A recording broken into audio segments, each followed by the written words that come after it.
오늘 우리 잠언 12장의 말씀을 가지고 함께 말씀의 은혜를 나누길 소망합니다. 잠언 12장은 의인과 악인들의 모습을 나란히 두고 지금 대조하고 있는 상황입니다. 의인은 훈계를 좋아하지만 악인은 훈계를 싫어합니다. 여기에서 훈계란 우리 인생을 향하신 하나님의 말씀과 주님의 뜻을 이 훈계라는 단어를 사용한 것이죠.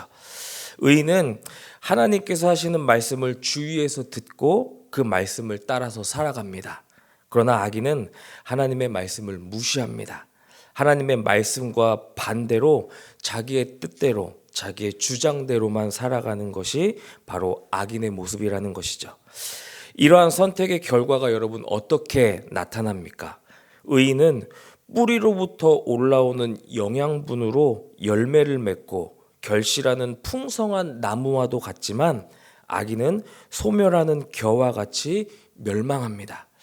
잠언 12장 전체의 주제는 하나님의 뜻을 따라 살아가는 의인의 길에는 생명과 기쁨이 가득한 반면에 악인의 길에는 정죄와 심판과 재앙으로 인한 화가 있을 것이라는 것을 보여주고 있는 것이죠. 이러한 대조를 통해서 솔로몬은 지혜자의 교훈을 따라 생명과 기쁨이 있는 의인의 길을 우리 또한 가라고 권면하고 있는 것입니다. 여러분 본문 1절 말씀을 한번 보십시오. 훈계를 좋아하는 자는 지식을 좋아하거니와 징계를 싫어하는 자는 짐승과 같으니라. 1절에 나오는 이 훈계는 잘못된 점을 지적해 주는 것을 말하고 있습니다. 훈계는 사람을 옳은 길로 인도하고 사람을 겸손케 합니다. 비록 우리가 훈계를 듣는 것이 즐거운 일이 아닐지는 모르겠지만 겸손하게 그 훈계를 받아들이는 사람은 큰 유익을 누리게 된다는 것이죠. 1절에 솔로몬은 이러한 징계를 싫어하는 자를 가리켜서 짐승과도 같다라고 이야기하고 있습니다. 징계를 받아들이면 과거의 실수를 우리가 반복하지 않을 수 있고 반성해서 더 나은 미래로 나아갈 수가 있습니다. 하지만 징계를 싫어하는 자들은 과거를 반성하지 못하기 때문에 미련한 짐승과도 같은 실수를 반복할 수밖에 없다는 것입니다. 그래서 솔로몬은 하나님의 훈계를 받아들이지 않고 고집 부리는 악인들은 멸망하는 짐승과도 같다라고 표현하고 있는 것이죠. 사람이 자신의 잘못과 실수가 있을 때 그것을 인정하는 것은 용기가 필요합니다. 앞날을 위해서 과거의 잘못을 고칠 수 있도록 징계를 순순히 받는 태도야말로 하나님께서 기뻐하시는 겸손의 사람들이라는 것이죠. 여러분 2절 말씀을 한번 보십시오. 2절 말씀에 선인은 여호와께 은총을 받으려니와 악을 꾀하는 자는 정죄하심을 받으리라. 훈계를 받아들일 줄 아는 겸손한 선인들은 하나님의 은총을 받게 됩니다. 그러나 악을 꾀하는 자들, 하나님의 훈계를 받지 않고 하나님 없이 자기 고집대로 자기 탐심을 이루기 위해 살아가는 자들은 정죄함을 받는다라고 합니다.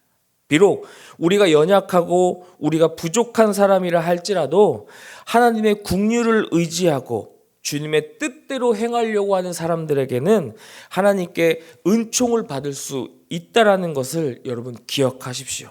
4절입니다. 어진 여인은 그 지아비의 면류관이나 욕을 끼치는 여인은 그 지아비의 뼈가 썩음 같게 하느니라. 지금 솔로몬은 지혜로운 여인과 어리석은 여인을 대조하고 있습니다. 두 여인은 다 결혼하여서 남편과 함께 살고 있습니다. 먼저 지혜로운 여인은 어진 여인으로 표현이 되고 있는데요. 여기에서 어질다라는 말은 덕이 있다라는 사람입니다. 하나님을 경외하며 성품이 성숙하고 다른 사람을 배려하여서 자신을 희생할 줄 아는 사람입니다. 이러한 여인들은 남편의 면류관이 된다는 것이죠. 성숙한 아내를 둔 남편들은 덕이 있는 아내로 인하여 사람들에게 존경을 받게 됩니다. 그러나 반대로 덕이 부족하여서 남편에게 욕을 끼치는 어리석은 여인들이 있습니다. 두 여인은 아내라는 동일한 역할을 가지고 있지만 남편에게 끼치는 영향은 엄청난 차이를 보이고 있다라는 것이죠. 성실하게 자기가 맡은 일을 다하며 내조하는 어진 아내는 칭찬을 받습니다. 그러나 반대로 덕이 부족하여 베풀지 아니하고 이웃을 섬기지 아니하는 아내는 사람들에게 비난을 받습니다.